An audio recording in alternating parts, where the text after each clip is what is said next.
welcome. You are watching Head to Head. I'm Antonina Antosha with UATV. Any culture strives to preserve itself. Our today's guest participates in a very special play which can tell a lot about how it's done, about the variety of Ukrainian cultural trends and their part in the global world of art. We welcome in our studio today Marina Celander. She's an actress. Hello and thank you for joining us. Thank you for having me. So I would like to ask you about the latest theater project you are a part of, which is about the old Swedish culture in Ukraine. Yes. How did the project itself appear? Because this is not a regular project you would be having or you would be working on in theater. What's the idea behind it? Yes, so it came about 3 years ago. A friend of ours, Julian Kitasti, who is actually part of the play now, he sent me an article and he said, "Hey Marina, did you know about the old Swedes in southern Ukraine?" And I was like, "What? What?" And so I read the article and it was so interesting. And then after that, I started Googling and reading more and more, and I found out that in 1781, there lived a Swedish community, or a Swedish-Estonian community, on an island that is now part of Estonia. And through various migratory patterns, they have traveled south to Ukraine, up to north again, and some of them down south again. And that was the seed. And so 3 years ago we went.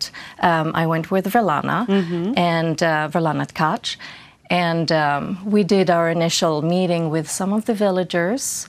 And there are only a handful of Swedish speakers, old Swedish speakers,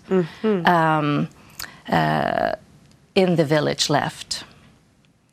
And so that was the starting point. What an interesting premise for a theater piece or a play that touches on home, on migration. Is that what the play is all about? The immigration, the war, the refugees, the gaining new home? What is it about? I guess the essence is, what is home? You know, so we all have different, you have a different answer than I do, but maybe we have something in common. I miss home because I miss a certain smell, or is it a sound that I'm familiar with? Or the city vibe. A city vibe, or the country vibe, wherever we grew up, that's what we, a certain food that mommy used to make. There's so many things that could be home. Is it where my ancestors are buried? Or where you feel like home? And where you feel like home, yeah. I mean, for my part, I think it's a little bit about me also discovering where my home is, because I'm, from all over the place. So I think it's interesting in asking these questions about what home is.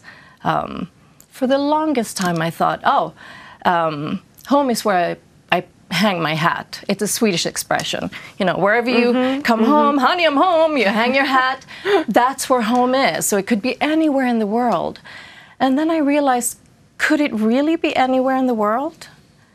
What are the things that I miss? Or what are the things that I don't miss that make my home home? And home for my kids. Where's my family? Where isn't my family? Yeah, so all of those things. Tell us about the cast of the play. Cast of the play is myself.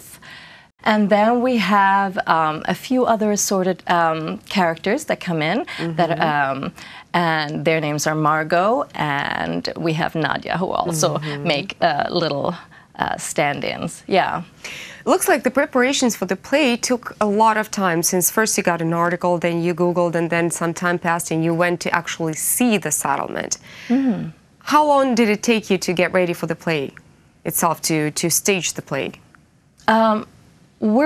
We're still working on it.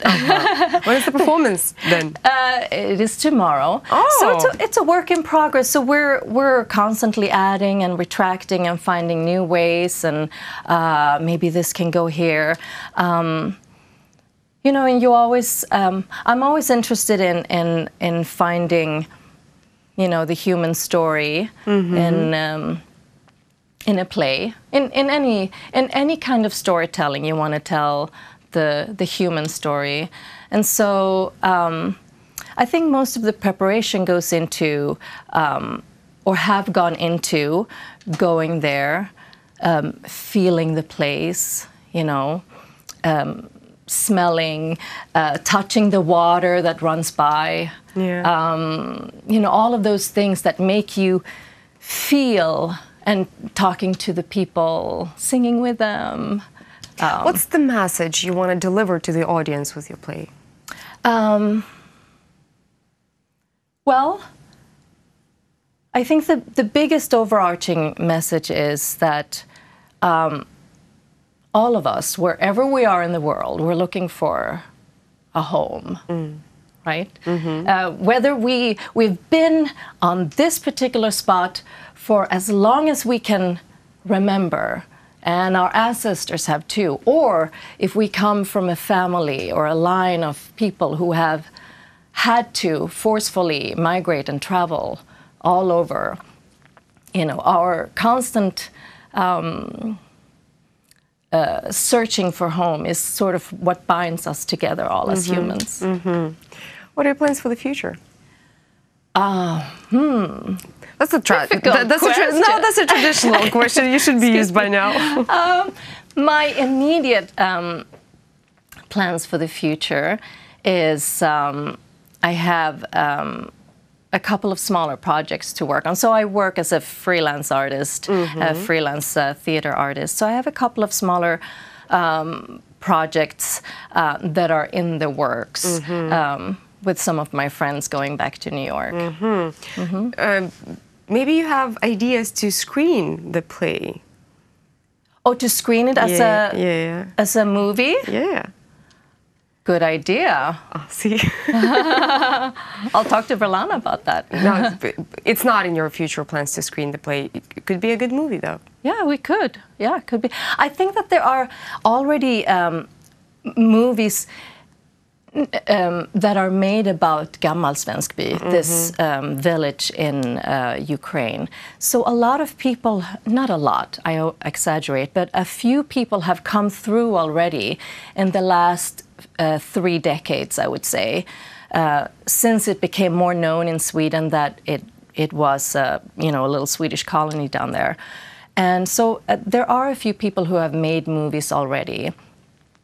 And so so we want to branch out and do a theater piece that has to do with the, you know, the experience of their experience of home. Well, good luck to you with what you're doing, and thank you so much for coming. Thank you so much for having us. That was Marina Celander. She's an actress. Thank you so much for watching. Stay tuned for the rest.